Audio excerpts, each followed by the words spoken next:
Thank you so much for being here this afternoon, if you wish to call that, and especially for many of you I see who are here for the first time.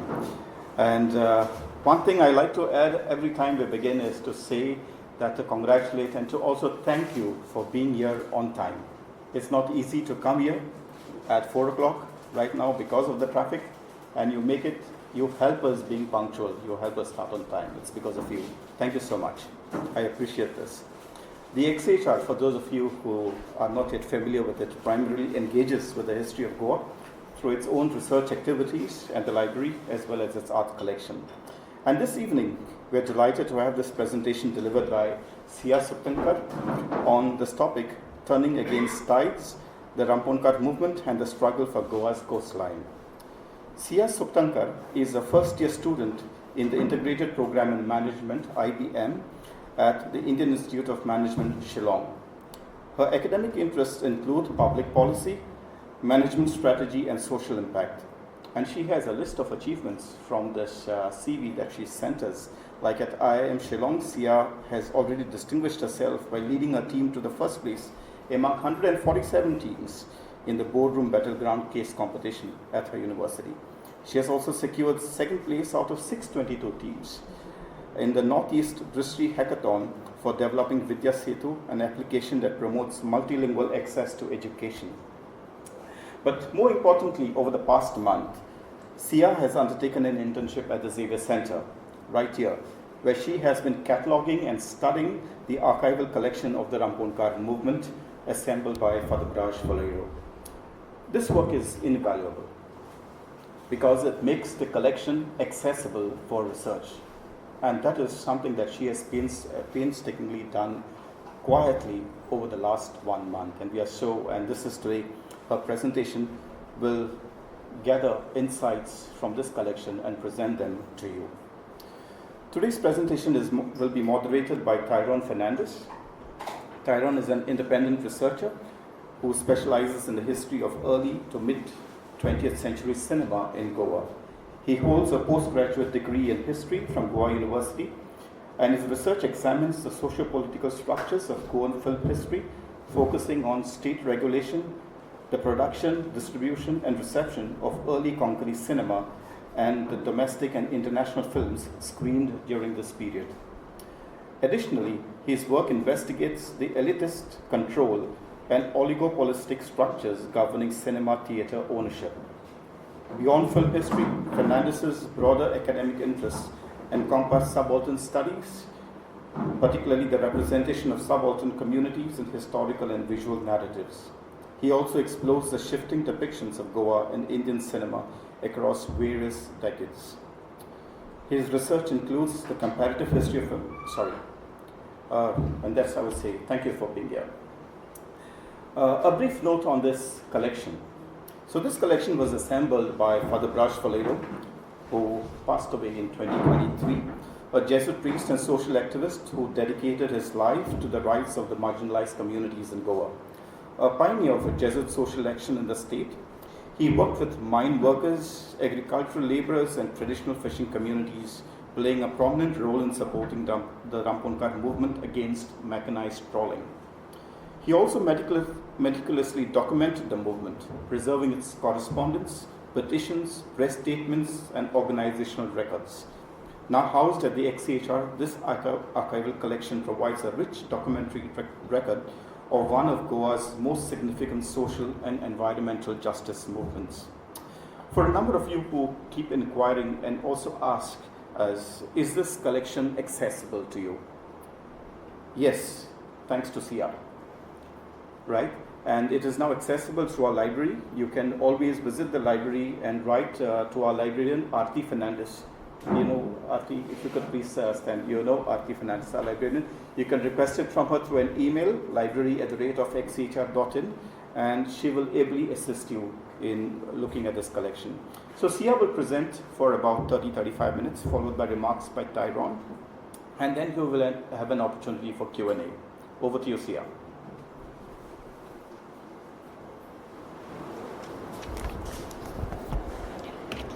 Thank you for that introduction. Good evening, everyone. Let me start by introducing myself. My name is Siya, and I'm a first year undergraduate student in the integrated program in management at IIM Shillong. Unlike many people who work in archives, I don't come from a background in history or the social sciences. My academic training is rooted in business management and public policy. Yet, I've always been drawn to history because it asks us to understand the people, institutions, and most importantly, the decisions that ultimately shape our society over time. Only by looking at the past, understanding its victories and failures, are we able to shape our future and what that future holds. This curiosity is what led me to choose a 4-week social internship at the Xavier Center as part of my course requirements. I wanted to step outside my own discipline, learning a new way of thinking, and understand how historians transform collections of documents into meaningful narratives worth sharing. When I first walked into the Xavier Center, I thought I knew what an archive was. I imagined shelves lined with old documents, each quietly recording state of affairs of another time. I assumed my role would be straightforward: catalog the material, organize it, learn a little Goan history, nothing too personal. I did not expect to be met with a cacophony of voices, perspectives, outrage, and resolution. Each one calling out to me and telling its own story. The more I read, the more immersed I felt, as if I too were a part of that time. Familiar names, organizations, and issues became my everyday, until I could almost recite the Ramponkar's demands as if I too were a member of the movement. Every newspaper clipping, handwritten letter, petition, it wasn't merely a piece of evidence in a file. They were interwoven, a mesh of hopes and frustrations of marginalized communities together, which revealed not only what happened, but how history was shaped. At first glance, the title, Turning Against the Tides, evokes the image of a fisherman with a net battling against the sea. However, this story is more bureaucratic and social, and it is about the growing pressures of mechanization that threaten not only the fishermen's livelihoods, but their entire way of life. Today, I would like to take you through this journey. I'll begin by going over my process and some of the sources I used, followed by a brief history of the movement. Then I will introduce the remarkable archive that I worked with and explore what it can tell us about the Ramponkar movement.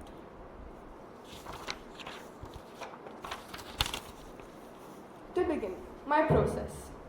Every morning of this internship began the same way, not with the archive itself, but with reading. Before touching a single file, I spent time with the scholarly literature and the secondary sources that were documenting the Ramponkar movement long before I touched the files. 3 sources particularly stuck out to me, and with the help of these, I will explain the history further along. Could you adjust the mic so it's right in your mouth? Yeah. Is this better? The one. Am I audible? Yes. Thank you. Okay. Okay. Is this all right? Yeah. Okay. The first source is Ramponkars in Goa, Between Modernization, Government and the Deep Blue Sea. This academic article by Sharon de Cruz and Avinash Raikar reconstructs the history of the Ramponkars and the formation of the Goanche Ramponkarache Ekvor, from its origins in the mid-1970s through its campaigns, protests, and legal struggles. This article gave me a more chronological understanding of the movements and more of its important leaders and the events that took place. Most importantly, it demonstrated that the movement was about environmental conservation along with the livelihoods and community rights. The second source that I used was during my research at the Central Library in Panji, where I found Fish and Fishermen of Goa, a booklet that was published by the Goa Rural Improvement and Development Organization, GRID, which provides an overview of the traditional fishing communities and their methods and the changes that mechanization brought about. It explained the ecological importance of the traditional fisheries and helped me understand why the conflict emerged in the first place. Before studying the movement, it explained the traditional fishing system and the differences between the traditional and mechanized fishing, along with the broader economic changes. Thirdly, the GRE 20th anniversary souvenir was one of my favorite sources that I came across. It was published to commemorate 20 years of the organization and presented the movement's own account of its history from a more first-person perspective. It documents major campaigns, achievements, photographs, and speeches. And unlike academic literature, this source allowed me to view the movement through the eyes of its own participants, highlighting their values, motivations, and memories. Together, these three sources gave me the historical context and chronology of the Ramponkar movement. But more importantly, they taught me how historians approach evidence. Only then did I begin working on the archive itself. Which brings me to my next step, cataloging. This was not just an organizational task, it became the first step in historical research. Through this, I began to recognize the recurring names, places, and organizations. As patterns began to emerge across the documents, I realized that the archive wasn't preserving their story, it was revealing the many different ways in which the movement unfolded through different forms of media. Now I will be talking about a brief history. First, who are the Ramponkars? For those of you who are unaware, long before the movement attached itself to their name, they were simply one of the several traditional fishing communities working the Goan coast. The Karvaris, Ramponkars alongside with Magkars, Kantekars, Paglekars and Arikars considered themselves the original inhabitants of Goa's coast. Each subgroup specialized in a distinct fishing method, and the Ramponkars took their name from the Rampon, a large shore scene net collectively operated by 20 to 25 men.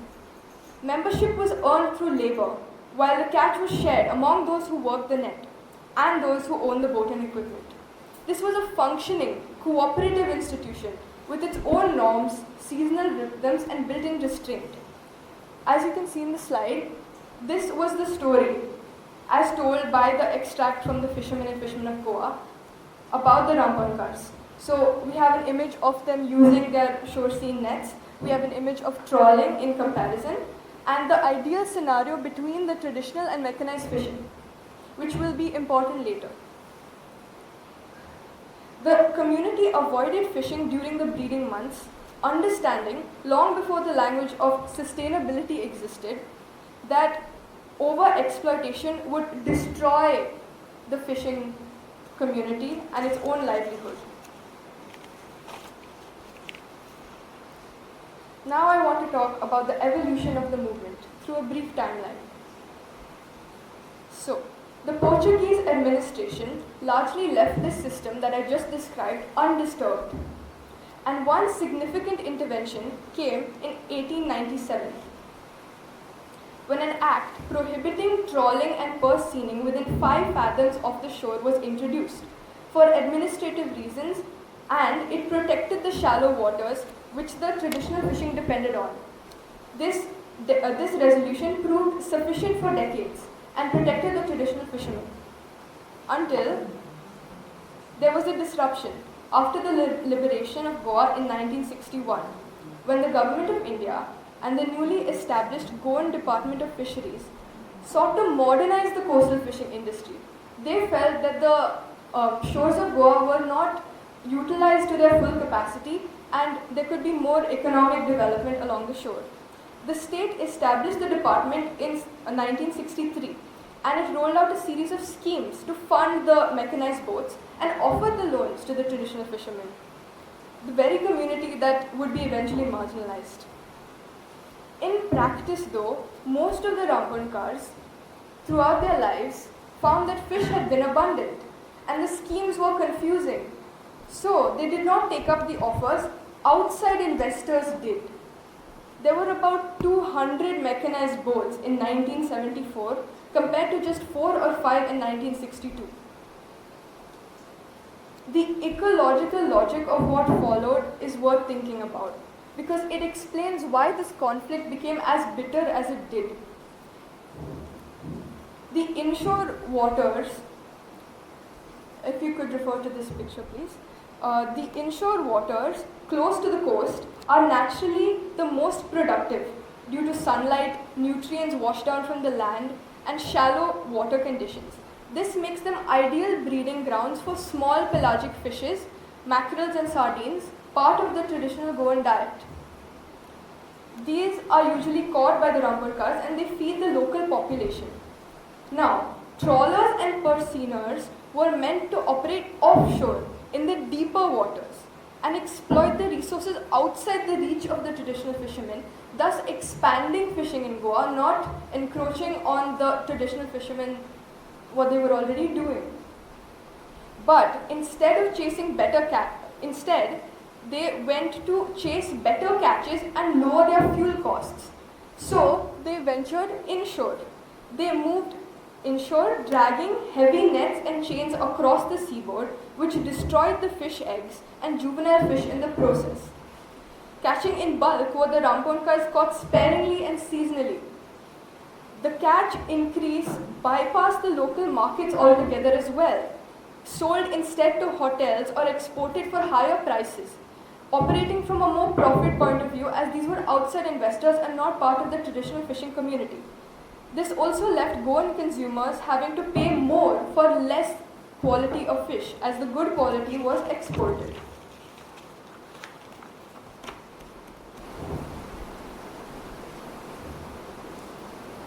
There is a common misconception, however, that the XCHR Ramponkar Ekward was started because of mechanized fishing.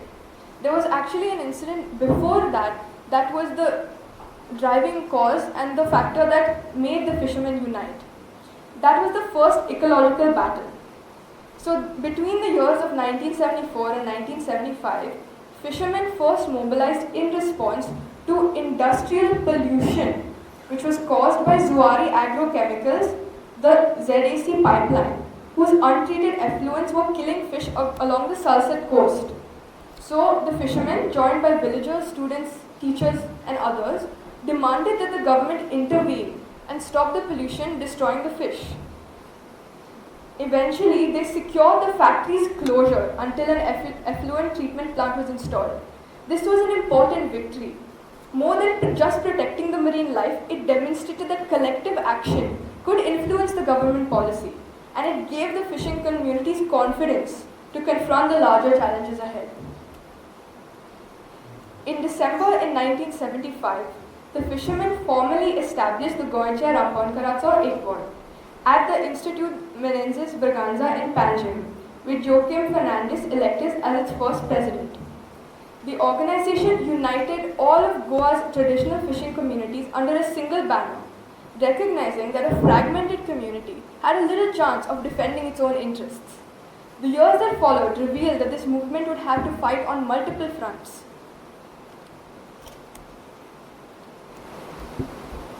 In 1976, the GRE submitted its first memorandum to the Chief Minister, Shashikala Kakotkar at the time, requesting protection for traditional fishermen.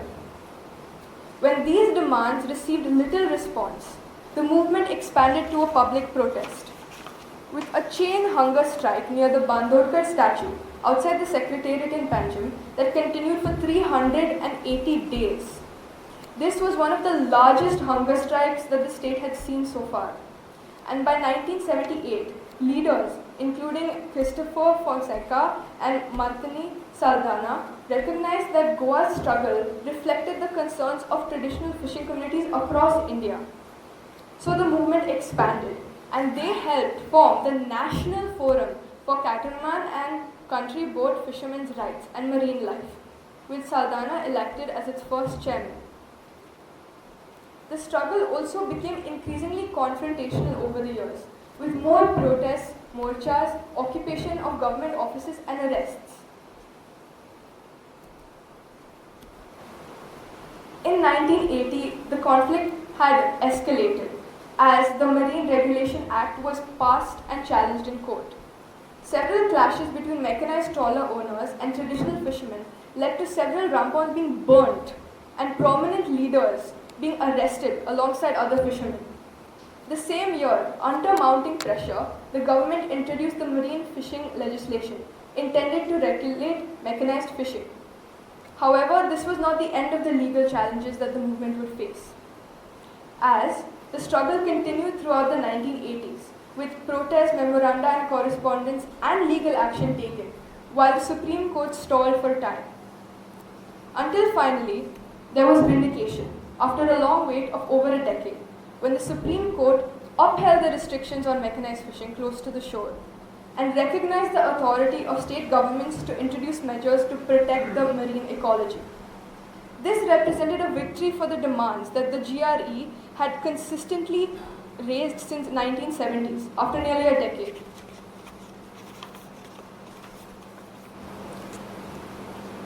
Together, these papers, these secondary sources and articles showed me that the organization was already active before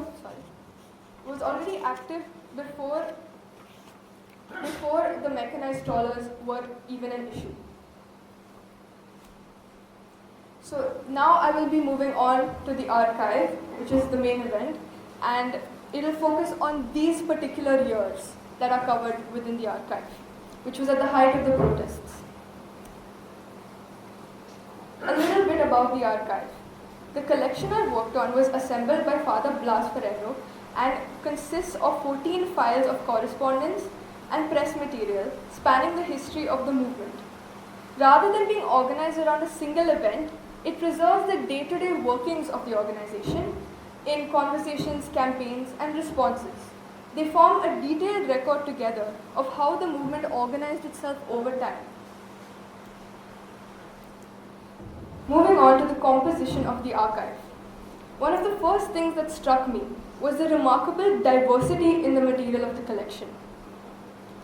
Alongside formal letters, press clippings, and meeting notices were telegrams, handwritten notes, information bulletins, magazine pages, and even everyday items such as cash memos, illustrations, and posters.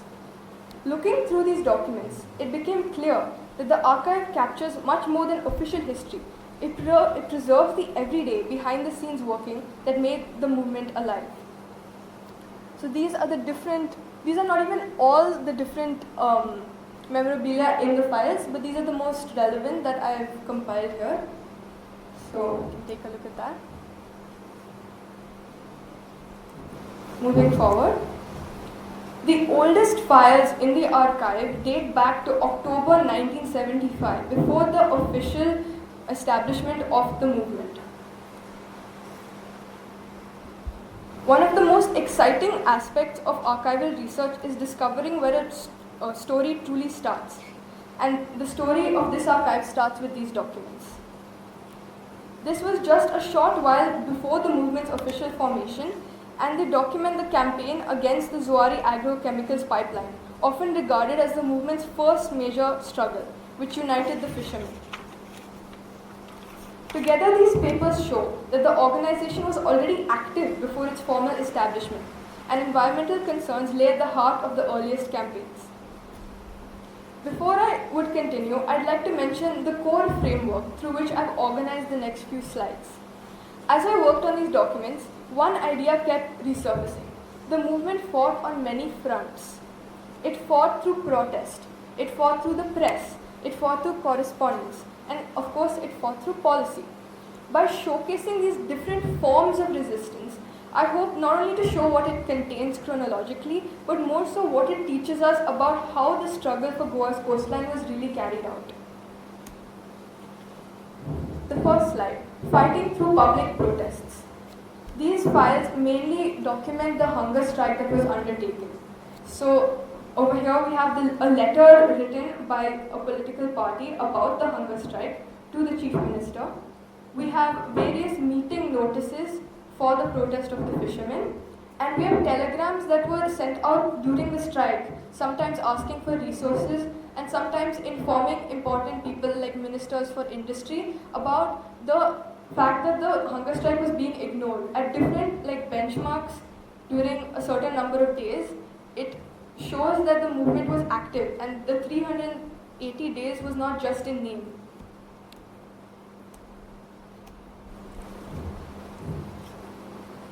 This extract from a memorandum shows a picture of the hunger strike, and this memorandum was issued towards the end of the strike. There was a general strike notice that was in 1978, which was after the hunger strike, and this was a letter requesting the press to publicize the fact that there was a hunger strike and a morcha. So, as you will see, the press was also involved consistently throughout this. Fighting through information. One of the most fascinating discoveries in the archive was the effort invested in educating the public. The movement produced information bulletins, asking questions such as why is fish expensive, rather than simply asking for support. These pamphlets explain that the ecological and economic consequences of the mechanized fishing in accessible language for the general public. This demonstrates that the movement understood that lasting public support depended on the public understanding what the movement stood for. Tying into fighting through information, this information led to fighting through public opinion, wherein, beyond producing its own material, the movement engaged with newspapers.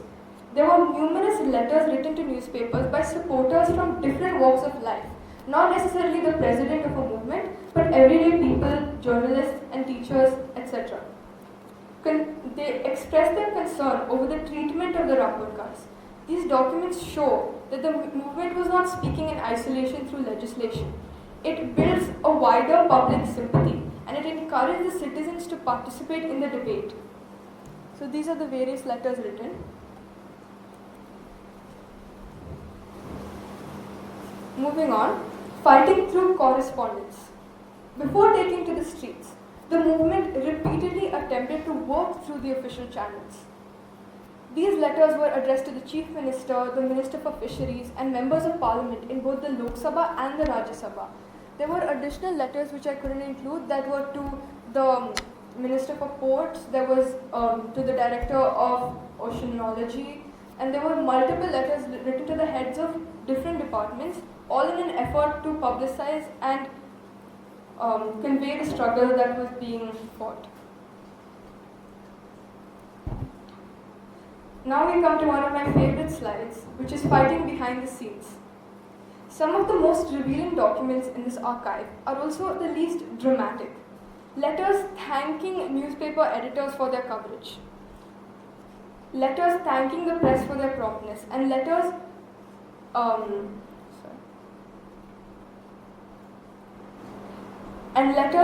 applying for permission to use loudspeakers. These letters showcase the behind-the-scenes work that went into this movement.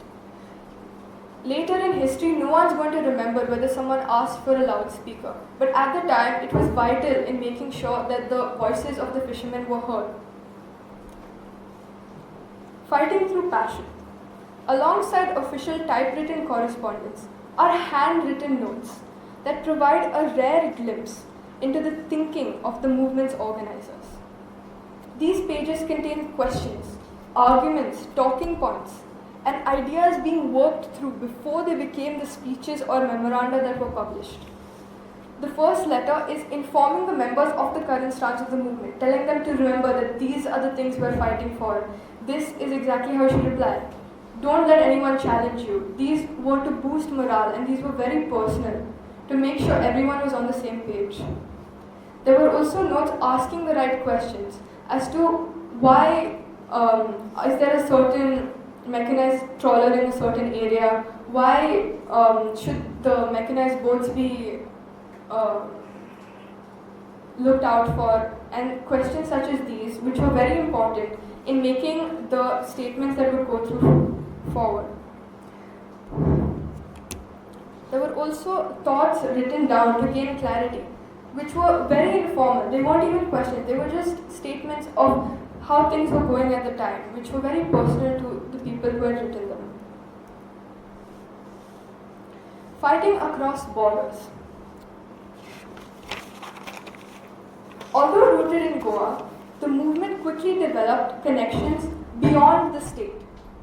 The archive contains correspondence with organizations such as the World Wildlife Fund, as well as documents relating to broader networks of traditional fishermen across the country.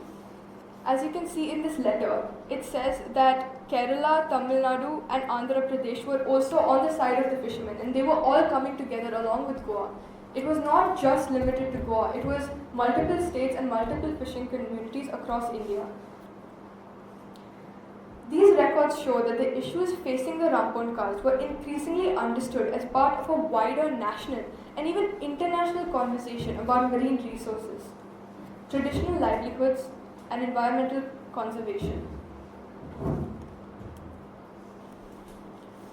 Fighting through the press. There were various press clippings found within the files that documented the day-to-day occurrences, the small tussles between fishermen and trawler owners, rejection of certain proposals that did not favor the fishing community. These were present in the Naveen Times most of the time, the West Coast Times, which has been discontinued now, as well as the Economic Times, Indian Express and Times of India, along with other smaller publications as well. So we have both sides of the story.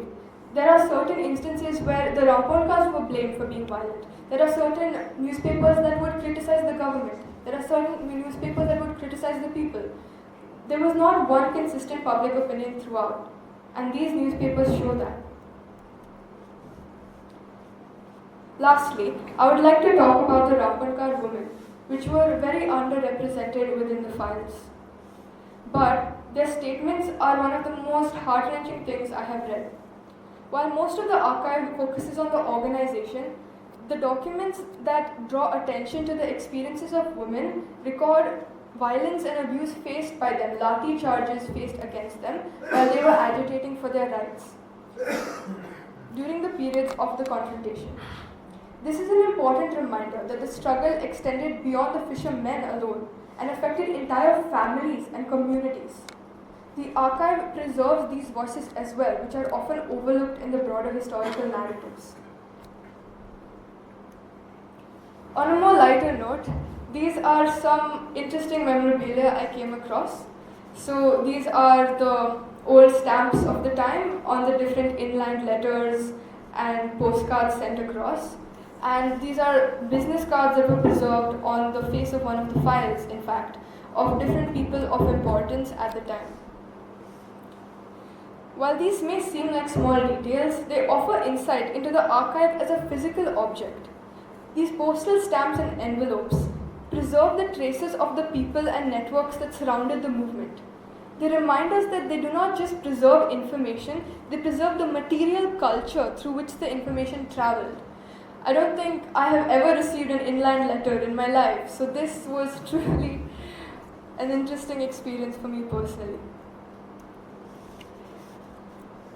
This is also something I would like to briefly touch upon, are some beautifully illustrated letterheads of the different fishing organizations. So over here we have the Kerala one, so there's two fish like that, and this is the Tamil Nadu one. So I don't know if these still exist, but at the time I found these incredibly beautiful.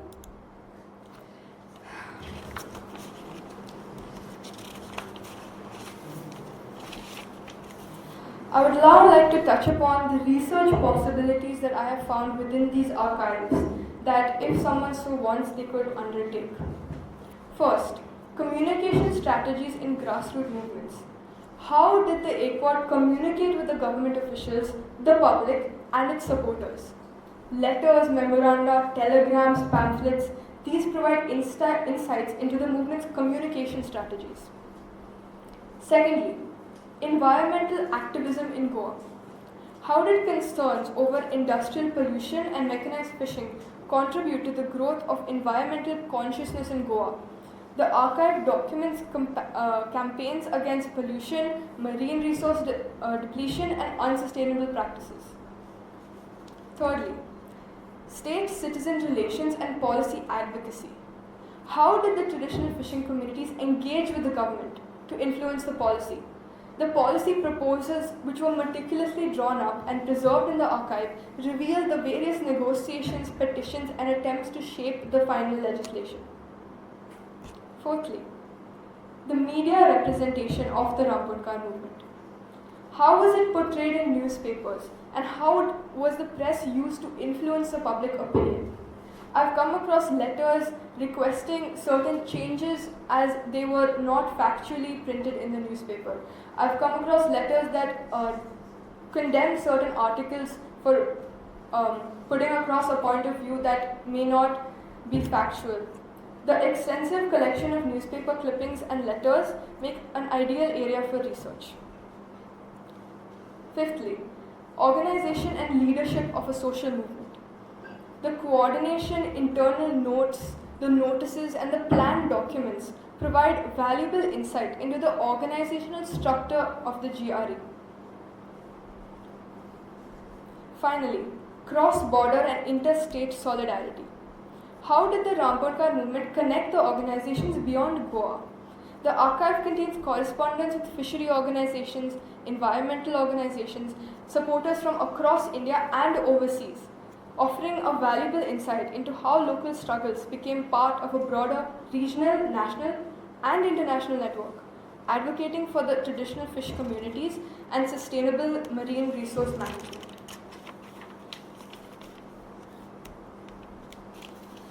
Lastly, I would like to touch upon the resolution of this movement.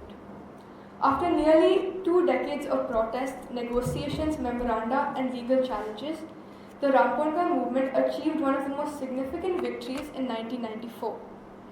The Supreme Court upheld restrictions on mechanized fishing within 5 kilometers of the shore and recognized the authority of state governments to regulate fishing during the breeding season in the interest of conservation.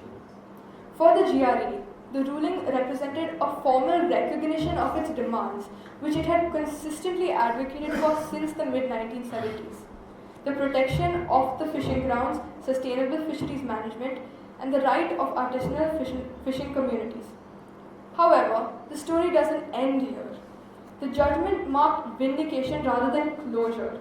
While the movement had won an important legal battle, implementation remains inconsistent, and concerns over enforcement continued. The GRE's 20th anniversary souvenir reflects this sentiment, celebrating the judgment while acknowledging that the struggle to ensure compliance was far from over.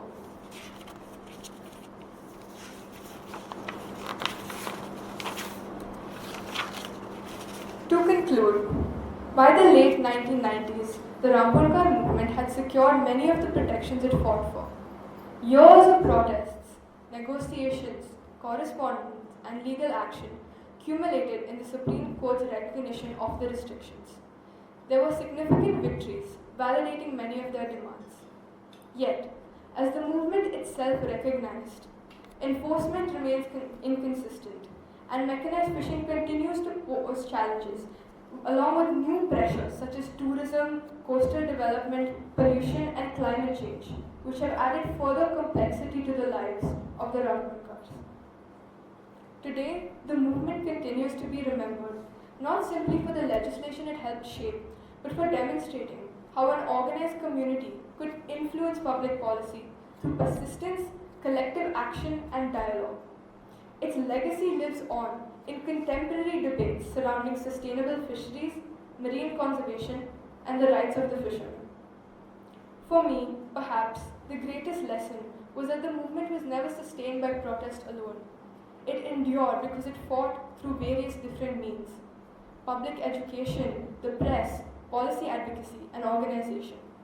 Those efforts are preserved within this archive, allowing us to move beyond the headlines and understand the everyday work that makes lasting social change possible. History often remembers the victories, but archives remember the work that made those victories possible. Thank you very much.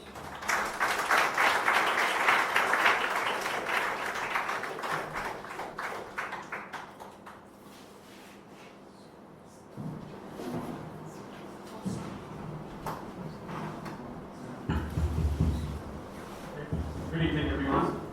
Siya, thank you for that. It was lovely.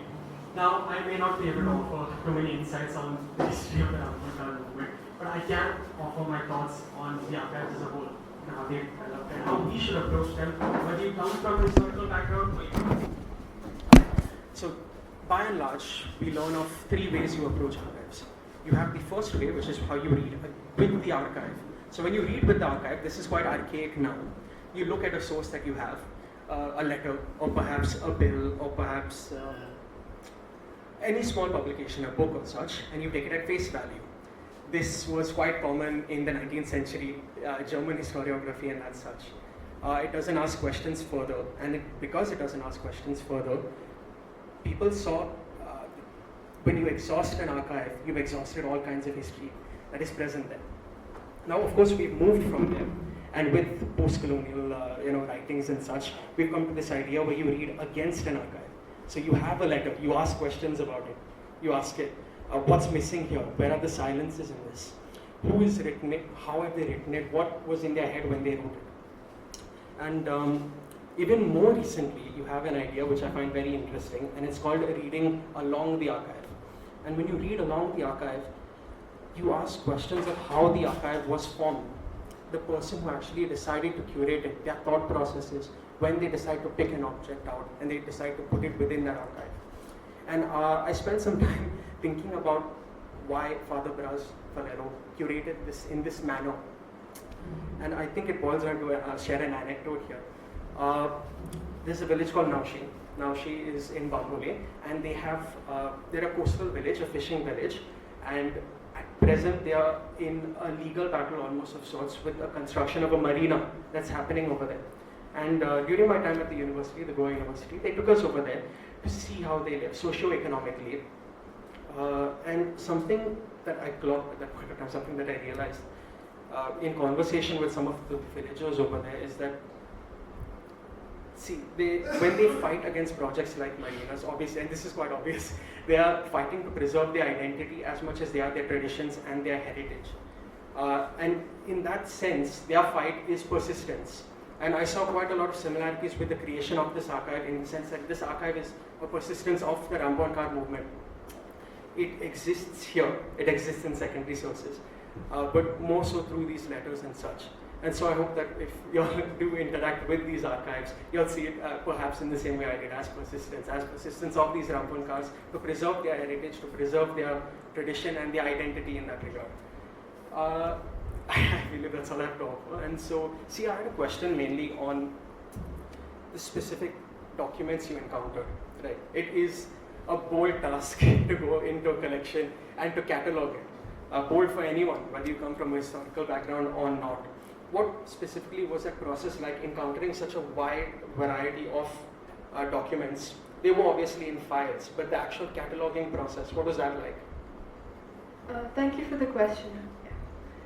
So the cataloging process was a very arduous task. Like, it was long hours sitting with the files, trying to figure out what was important from a research point of view. So I think the thing that I learned the most from that was there were certain types of documents that kept reappearing, and I would find similarities with documents that occurred before. So sometimes when there was a letter for favor of publication, and then there was a newspaper article with this exact contents of the letter, I could link it. So I feel like that was a very interesting process in the process of cataloging the files. And I guess I just have one final thing to add before we go out, open the questions for everyone else to ask, is that this is not the extent of all primary material that is there on the Ramponkar movement. We saw that there were letters exchanged with organizations outside of Goa, right? And so that's just something to think about for anyone that wants to do research. There are organizations outside, they have their own records, they have correspondence with the GRE over here. I guess we can open it up for questions then. Keep in mind, this is an exploratory conference, so this is just the beginning. It's not a history hour as one would understand.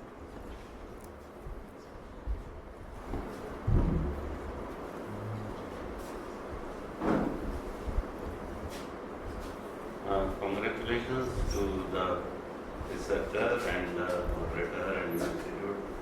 It's well done. But many times I was seeing that there was a reference to Janta government and Tatas and all.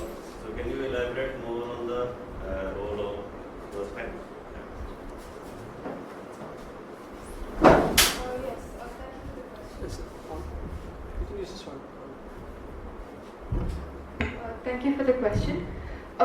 I didn't specifically touch upon the political angle with these documents in this presentation, but from what I read, there were various political parties that were very active throughout this movement. Like during 1979, there was the Shashikala Kakodkar government, the Maharashtrawadi Gomantak government. So to try to overthrow that government, there were a lot of talks of uniting like different parties, because this was from, of course, the fishermen's perspective, but like uniting between the Janata Party and the Congress. There were a lot of talks of that actually, which I was surprised to come across. Basically, how to campaign, how to which seats of which state will be for which party. There were a lot of documents talking about that. So if I haven't gone into that as yet, but if anyone would like to, there are a lot of documents about that as well. Thank you. Thank you.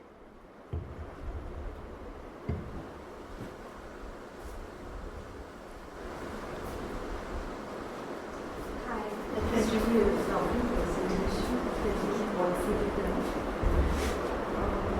I just wondered about the people behind it all. Did you at any point or at the end of it all sort of work out a structure where, you talked about the women, but what was the role of the women? When were they called upon? Who were the leaders? Did the leaders change? And as a result, the movement changed course? I would be interested if you come across something like that. I haven't come across that much about the women of the movement, honestly, and I hope to uncover more going through the files. When it came to the women, and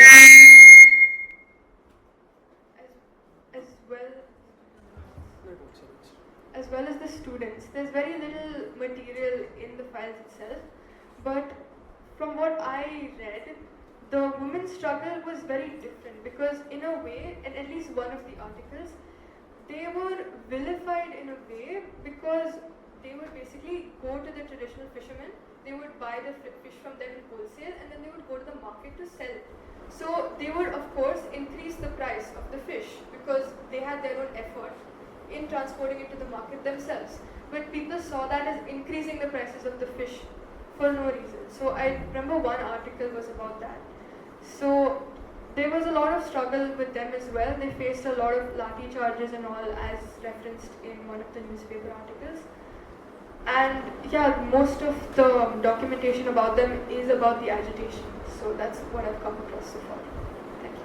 So in continuation, was there any figures that stood out about? It has to have passionate leaders. There has to be some passion which is pushing you against the tide. So was there anything like that? Continuity or handing over or something? Specifically about the women? No. Or in general? In general. The leaders. Could you repeat the question? I'm sorry. When you have anybody, when people get together, usually the group of people will have a leader or two leaders who will lead. And I also wondered about the father who made this archive possible. What was his role? Or was he just a documenter? So there are two questions.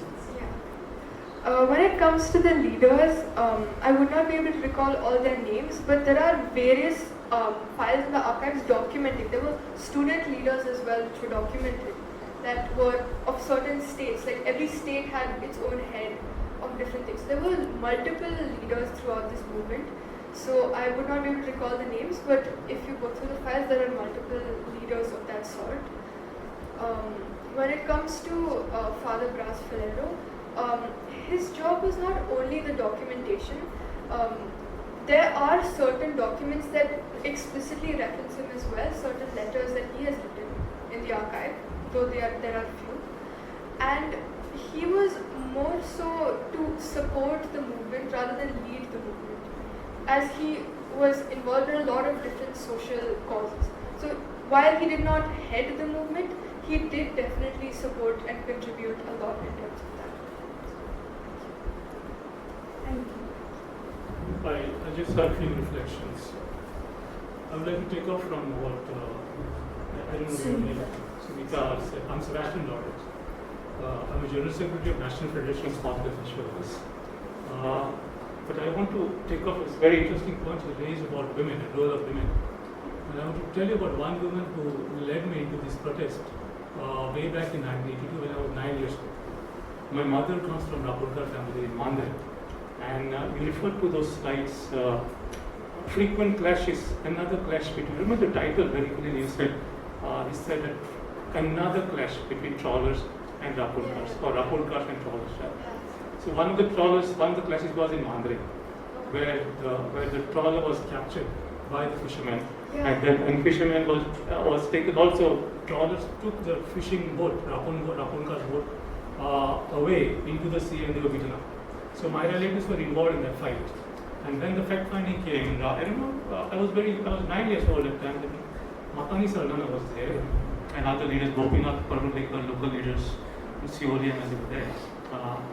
And there was, that was my first exposure. And of course, it has evolved into me taking much more larger responsibilities. But this is an excellent work that you've done, and I really love the way you take it. Because I personally involved in documenting fishing movements in Goa since 2015, and I do it online. So my generation is quite different kind of documentation and also making this available for the researchers and others also interested.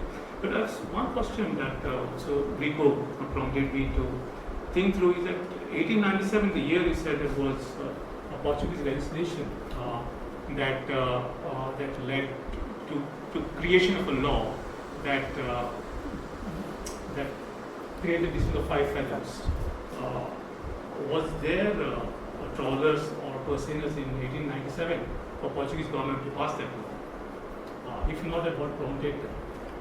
And that's another point that I've got is about the question about historiography, and I often cited this kind of phrase that you also cited, first ecology battle. I cited it in 1974 about Zuaris. But I want to also point for the information's sake, that's not the first ecology battle. The first ecology battle goes back to 1967 and 66, when there was people protested against and were imprisoned for 6 months against what we today call Syngentas, or in Kodri, like this and that was actually for never get recognition in official history circuits. And the last one is much more of detailed intervention here that I saw the letterheads, at least 2 of them, I remember, that had at the bottom, top had a letterhead of Ramponkar Code, and below there is a small All Goa Fishermen's Union. And he also said in 1975 was the founding of the Ramponkar Code. Now, was it founded as a union or was it founded as what legally? These are my 3 interventions. Thank you. And well done. You want to answer that too? I can take the first one. Okay, sure. Yeah. Okay. So clearly in 1897 there were no mechanized trawlers in that regard, and it was something I was thinking about also. Right, 5 fathoms. That's around, I think, 1.5 kilometers off the coast. It's a very short distance to ban people actually going in and fishing.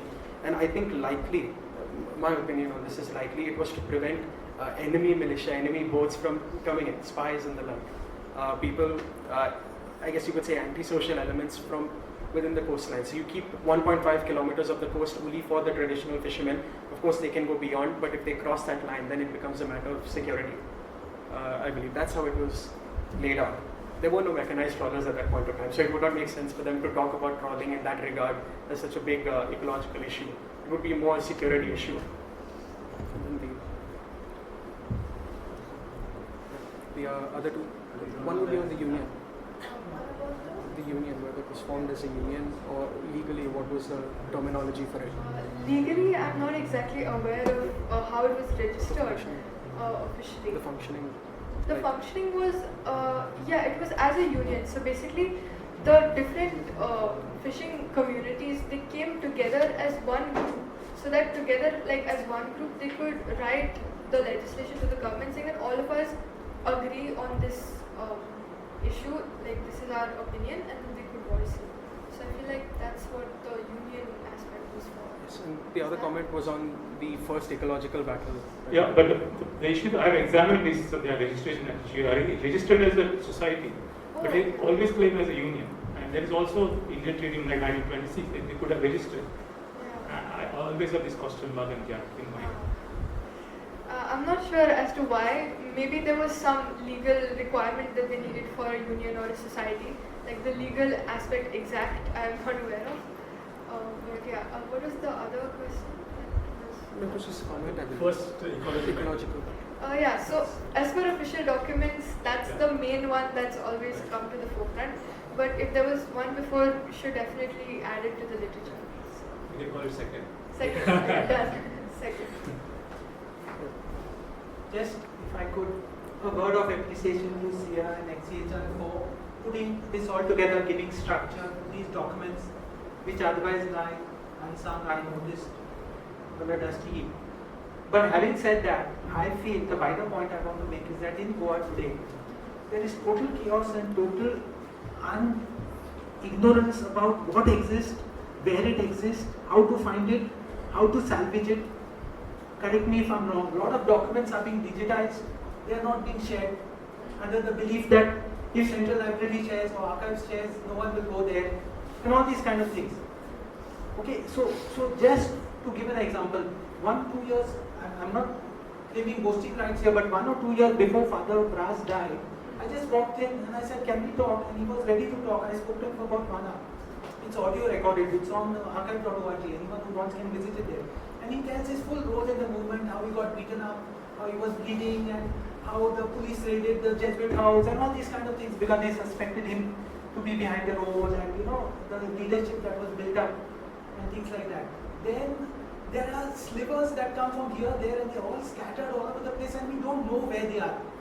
And as the generations pass on, we are not going to be here forever. The collective memory is going to be lost.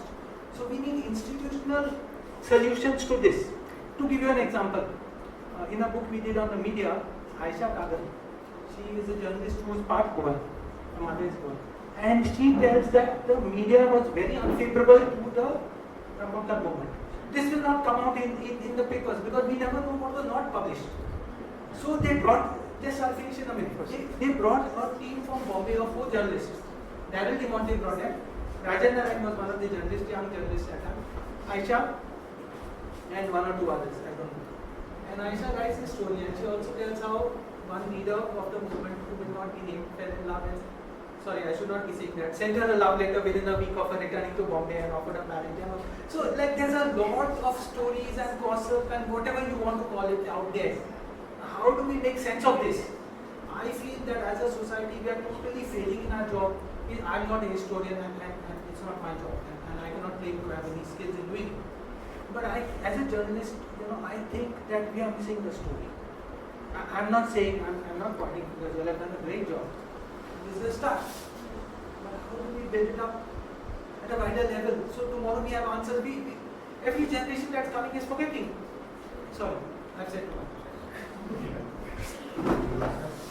If I could... That's it? It's about to hit the time and then it's the 3 questions. First of all, I think we should remember that your job is just to carry on. I mean, you're not a historian.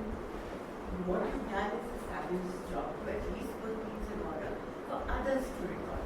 You're not expected to answer questions like who led the movement or, you have done a fabulous job of arranging the material. Everybody else can come now and pick out what they need from. The point that you made about, yes, there will always be unanswered questions. There will always be people who are not featured in the official documentation. But it's wonderful that you have, or the person who's collected this. I'm surprised that so many little scraps are even put together, and that's for a future historian to make sense of. I have 2 things. One, a compliment. Another compliment. and a comment. The first compliment is I was really moved actually by the sensitivity with which you have arranged the material and presented it. This is really something very special. I really moved, I should say enough, no? I don't need to say enough. So thank you very much. Two, once I first decided, wonderful, it's done. Then I thought, is it she or is it the archive? The archive was also assembled by a man. Could it be him speaking in conversation with the document classifier?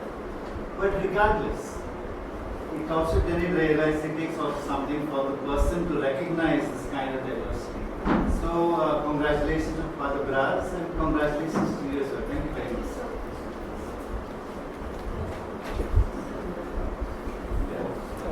Is anything left to be said? Other than On this note, I'm just like. Can I take?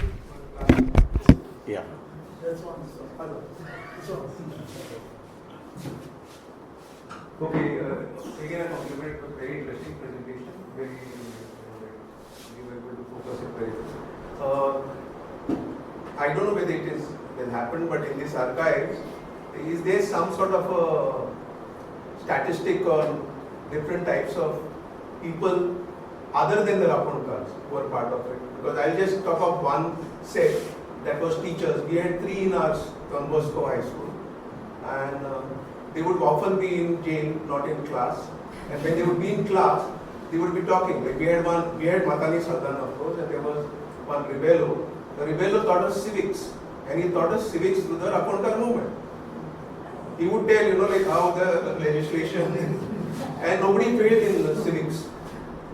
And Don Bosco was not considered academically a very bright school, but nobody failed in civics because they were taught in that sort of way. But the significance is that there were these teachers who were involved, actively getting arrested, being part of the movement, and not all of them were from fishing community. So, like that type of statistic, like student leaders, for instance, journalists, or priests, so many people. Is there scope for that statistic to be identified? Yes, there are a lot of. Am I audible? Yes. There are a lot of names of allied people in the movement. Like I remember I came across this one file that had the students, leaders, and different talukas, like the different leaders that were there. So and teachers were also mentioned in the files. I don't recall exactly like the names, but they are mentioned for sure in the file. Rebello, this name also I've like heard in the files. Like, I don't remember exactly where, but it's there. So yes. Yes. Leading work for the next intern. So in Shillong, there's going to be a competition to be the next intern to follow from where you To make a table of all the people who got it to work. There are a lot of files, but it's just list of names. Like so many people were involved in this movement, like from all walks of life. Just a small remark. In the context of environmental awareness now, the Zwaria group closure was not a small matter. I believe international journalists came to see for themselves that the factory had been closed because they couldn't believe that such an industrial factory with so much influence could be actually shut down because of an agitation or protest by fishermen. Dr. Kulkarni referenced this. He says international journalists came here because they couldn't believe that money power had sort of lost. The second point is a very small thing. There's always this local and non-local tension, and particularly when it comes to fishing. The fishing rights belonging to those who are from the area, can others come there and do it? I'm mentioning this because Umiyan Lake had this issue years back. The local men who go there fishing then found that others were coming and fishing there. So you might find some kind of reference or parallel at Umiyan Lake also. Okay, so just a few remarks. I still remember the first day that Siya walked into the Xavier Center over here, and she requested for an internship over here as part of her program. And then we looked through the CV over here that you got, Siya, and it was a stellar list of achievements that she has over there as a management student. And we said to her, well, students who come over here are normally historians or from the social sciences or from the humanities, and here comes somebody from management. And we said, let's see what she does. But I can just say today that what she has done, she has just outdone herself. And you can see that. The work that was,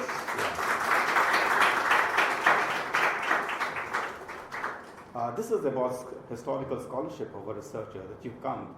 And most of the work that was done over here was done in silence, with dedication. That you came every morning quietly. You sometimes did not know when Siya came.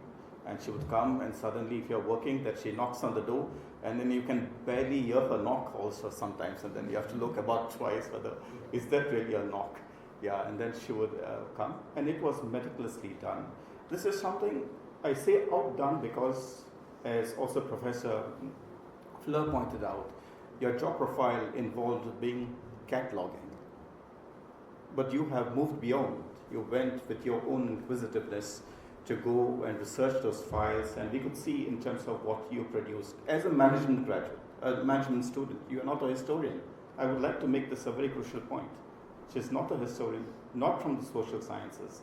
You are a management student, and you come, you deal with archives, a totally different world, and yet you try to make sense of it. Where does this take us? This makes material available, accessible. It reorders information for any of you researchers to come and to research and to take this forward. This is something of dedication that is left. We also will look forward to researchers who will come to research this. We will look forward to interns who will come work on this collection again. But for today, we celebrate Siya, and we thank her for all that she leaves behind to the XCHR and to Goa. Thank you so much.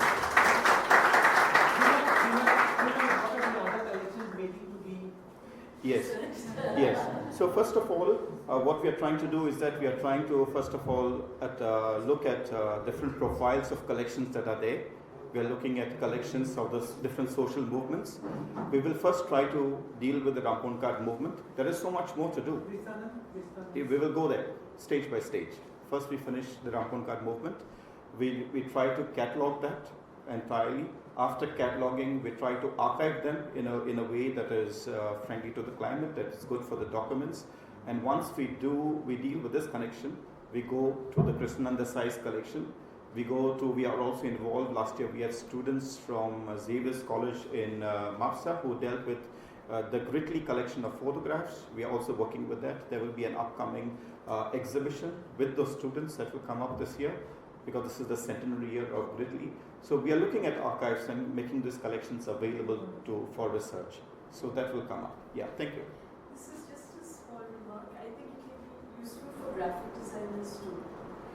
Researcher, yeah. Visiting But one of the things also we asked Siya says, what are research possibilities? Can you see? And that is one thing that she also looked at material culture. She showed you letterheads that are there, and everything is welcome. This is the case for management to be a social science. Wow. Yeah. Yeah. With that, I would like to thank you and have a nice evening.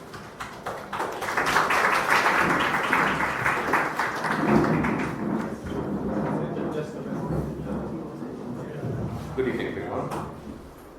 It certainly has been a delightful evening today.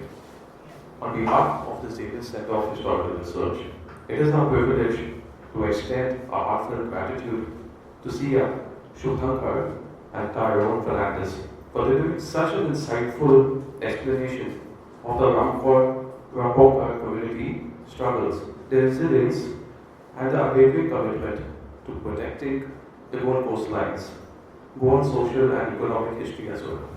Our sincere appreciation extends to the XCHR management, which includes Arti and Maulani, in ensuring today's smooth conduct. And lastly, a special word of appreciation to each and every one for your presence and active engagement bringing out today's success. Thank you and have a wonderful evening. Thank you.